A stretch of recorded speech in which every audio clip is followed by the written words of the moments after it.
Hi guys, if you like pierogis, I have the video for you. This is pierogi casserole. Keep watching and I'll show you how to make this. It's perfect for any weeknight, any day of the week, for a family, or just as a quick meal to take for lunch. Keep watching and I'll show you how to pull this together in less than an hour.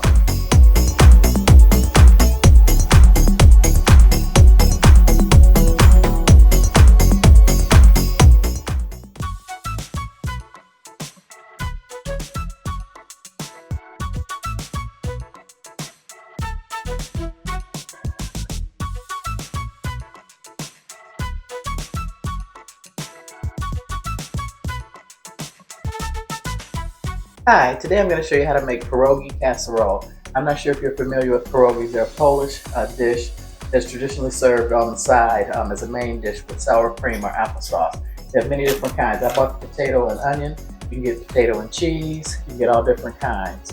I am going to be using some Pam spray to spray my 9x9. I have 2 jars. I have 3. One more is a backup of roasted turkey gravy. I have about 1.5 to 2 cups of honey baked ham turkey breast that I've chopped up. And you're going to need some crispy fried onions and some butter. I've got my oven set at 350 degrees. Welcome to my channel. I'm Jennifer. I upload 2 videos a week and I always include an inspirational quote and a controversial joke. I don't know how you found me, but I'm happy you're here. If you're looking for a quick, fast, easy weeknight meal, you're in the right spot. Stay right here. I'm going to get everything set up. I've got my water boiling. Let's get cooking. I have a pot of water on the stove. You want it at a rapid boil. And pierogis only take like 8 to 10 minutes. These are frozen. And you cook them until they float to the surface. That lets you know that they are completely cooked. And you add these to the, and when you get them in a restaurant, they also saute them in butter, which I'm going to do. So I don't want to shortchange you guys on a delicious meal. And like I said, these are potato and onion. You can make potato and cheese. Any different varieties of pierogis that you can buy. I apologize, that's my Alexa refrigerator. Alexa, stop. So anyway, I'm gonna go ahead and get these boiling, and then gonna pour these off and then put them in a skillet. Then I'm gonna saute them briefly in butter. That's how they're traditionally served in a restaurant. And like I said, with the side of sour cream and applesauce. So I'll be right back. Once these start to float to the top, I'll show you, and then we'll move on to the next step. Okay, you see how they've all floated to the surface? That means they're completely cooked. So I'm going to turn this off, drain them, pat them dry, and show you the next step. Okay, I've got melted butter in my pan, so I'm going to start adding the pierogis. And this is enough for maybe 3 people. If you're going to feed a family of 4, I would definitely use a 9x13 pan. And you pat these dry. You just want to saute them to get some color. I'll have to do these in batches. This is how they're traditionally served. You can boil them and eat them. They are ready to go. But this is how they're traditionally cooked, and I didn't want to shortchange you on the recipe. I live in Michigan. We have a large Jewish community in Hamtramck that make delicious pierogis. If you ever see them on the menu, definitely give them a try. Everybody makes a dumpling. You got Asian dumplings, chicken and dumplings. It's just basically pasta stuffed with something. And like I said, I have mine stuffed with potatoes and onions. You can get cheese. You can get many different varieties. They even have a baked potato, a stuffed potato one that's stuffed with bacon and a lot of different other things. And I decided off camera, I apologize, I'm going to add cheddar cheese to this, since this is onion forward with potatoes and onions. And I chose this that way I wouldn't have to cut up any onions or saute any onions with these. So I'm going to go ahead and get the next batch going and come back and show you the next step. Okay, here's the second batch. As you see, they have a little color on them and they're kind of crispy. They're not real doughy. So I'm going to go ahead and take these out and then show you the next step. And like I said, my oven's at 350 degrees. These cook covered for about 45 minutes. I was debating on topping them with breadcrumbs, but I'm going to use some crispy fried onions for extra crunch. And I apologize, as I stated, I'm going to add cheddar cheese mixed to this, because this is really onion forward. I love onions, but it's not really a casserole without cheese. So let me turn the camera around. Okay, so I have my crispy fried pierogis placed in this bowl. I'm going to add about 1.5 cups of shredded turkey. Like I said, I got this from Honey Baked Ham. It's all white meat. And then to this, I'm going to add 1 full jar of roasted turkey gravy. If you have homemade gravy, that's great. You can use any protein for this dish. I'm just using turkey because it's what I had left over. And I'm going to add, I'm just kind of eyeballing this nice amount of cheese to this, since this is onion and potato pierogi. You get the one stuffed with cheese, but I decided to get the one stuffed with onion because I don't want to have to add any onion flavor to this. And yes, this will need a second jar, and I did buy 3 just in case. You want to get these really moist, and you fry them till they're crispy. And I sprayed my dish with Pam so this won't stick. This cooks for about 45 minutes, and I'm just mixing this through. Make sure that the gravy is mixed, covered everything. I'm going to add some more cheese to this. Just kind of eyeball it. It is a casserole, so don't be afraid to add any cheese.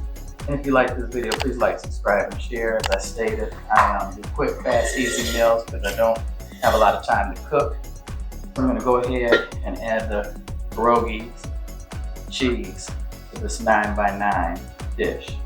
Like I said, this will probably maybe feed 4 people tight, but for a family, I would probably do the 9x13 and definitely add more pierogis to this. Just mixing those around to get them nice and covered. And then I'm going to top it with some Parmesan cheese just for different types of cheese and flavor. If I can get it open. Let's see. Didn't prepare for this. Alright, got this open. And plus Parmesan is a little salty. I didn't add any salt to this. What makes it easy. It's kind of a dump and go type of meal. Then I'm going to add some crispy fried onions to the top, just to drive the onion flavor home and give it a crunchy topping, because I didn't want to saute any breadcrumbs. You definitely cook some breadcrumbs and put them on top. You want to cook them in the butter, probably in the same skillet that you saute the pierogis in. I'm going to cover this with foil, put this in the oven at 350 degrees for 30 minutes, and then I'm going to take the foil off and do another 15. Come back, and like I said, please like, subscribe, and share. More importantly, comment. I really try and respond to each and every one of my comments. I have a great joke for you guys. And coming up for the holidays, I'm going to do a lot of different different side dishes. So I'll be right back. Okay guys, there you have it, pierogi casserole. If you want to make this a more well-rounded dish, you can add a cup of frozen peas. You can steam some broccoli prior to mixing this together, or you can add a cup of mixed vegetables. Put some parsley on top just for a decoration. Anybody that's familiar with my channel, I'm trying to get my husband to try this. He's not big on vegetables. He has the palate of a 5-year-old. He's gonna kill me for that. But this is absolutely delicious. I've had it before. That's why I went with the onion and potato pierogi. Like I said, they have many different varieties, potato and cheese. But those that know me know I'm lactose intolerant, and it will tear my stomach up. Even if I take 5 lactates, I'll still have abdominal cramping. So that's why I was a little stingy with the cheese. But go ahead and add as much cheese as you like. I did add cheddar, and I apologize it wasn't in the ingredient list. I just at the last minute decided to add cheddar, but I topped it with Parmesan cheese. Please give this video a thumbs up. Come back for the next one. And thank you guys for watching. Like I said, my home smells delicious. This is a really good dish for a quick weeknight meal.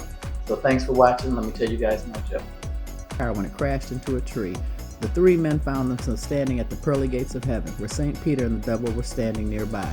"Gentlemen," the devil says, "due to the fact that heaven is now overcrowded, if anyone can ask me a question which I cannot answer, then you're worthy enough to go to heaven. If not, then you'll come with me straight to hell." The philosopher stepped up and said, "Okay, give me the most comprehensive report on Socrates' teaching." A stack of papers appeared next to the devil. The philosopher read it and concluded it was correct. "Then go to hell," the devil says. The mathematician asked him to give me the most complicated formula ever theorized. A stack of papers appeared next to the devil. The mathematician read it and reluctantly agreed it was correct. "Then go to hell." The third guy, the idiot, he says, "Take this chair, drill 7 holes on the seat." The devil did just that. The idiot then sat on the chair and let out a really loud, long fart. Which hole did the fart come from?" the idiot said. The devil inspected the seat and said, the third hole from the right. Wrong, said the idiot. It came from my butthole. Ha ha ha. The idiot went straight to heaven. I thought that was cute. Please give this video a thumbs up if you liked it. Please give it a try. It is absolutely delicious. And the key is, please do not forget to saute the pierogis. They do that in the restaurant. That keeps them from being gummy and it gives it extra texture. So thanks for watching. God bless, and hope to see you on the next one.